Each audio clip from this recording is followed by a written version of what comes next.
Evening to night குட்டி vlog தான் பார்க்க போகிறோம். லாஸ்ட் வீடியோவோட கண்டினியூஷன். ஈவினிங் ஆர்டர் இருந்துச்சு, பிளாண்டி, முட்டை மிட்டாய் இதெல்லாம் கஸ்டமருக்கு டெலிவரி பண்ணி முடிச்சுட்டு கொரியர் போடுறதும் போட்டு விட்டுட்டு நைட் டின்னர் ஒர்க்கை ஸ்டார்ட் பண்ணிட்டேன். இன்றைக்கான டின்னர் தோசை, பச்சை பட்டாணி குருமா தான். ரொம்ப சிம்பிளாக குயிக்காக எப்படி பண்ணுறதுன்னு பார்த்துடலாம்.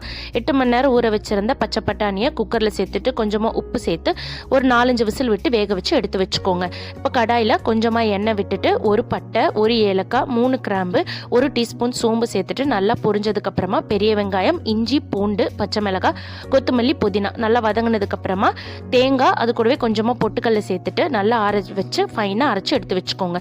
குக்கரில் கொஞ்சமாக எண்ணெய் சேர்த்துட்டு பிரியாணி இலை, பெரிய வெங்காயம் நல்லா வதங்கினதும் ஒரே ஒரு பெரிய தக்காளி சேர்த்துட்டு கல்லுப்பு, மஞ்சள் பொடி சேர்த்து தக்காளி நல்லா வதங்கினதுக்கு அப்புறமா கறி மசாலா தூள் இல்லைன்னா சிக்கன் மசாலா, மட்டன் மசாலா சேர்த்துட்டு பொடியோட பச்சை வாசனை போனதுக்கு அப்புறமா அரைச்சி வச்சிருக்க விழுது, வேக வச்சிருக்கிற பச்சை பட்டாணி, இது கூடவே குழம்புக்கு தேவையான அளவு தண்ணி விட்டுட்டு ஒரு 2-3 விசில் விட்டு இறக்குனீங்கன்னா சூப்பரான பட்டாணி குருமா ரெடிங்க. இட்லி தோசைக்கு மட்டுமே ரொம்ப சூப்பராக இருக்கும். கண்டிப்பாக ட்ரை பண்ணி பாருங்கள். தேங்க்ஸ் ஃபார் வாட்சிங்.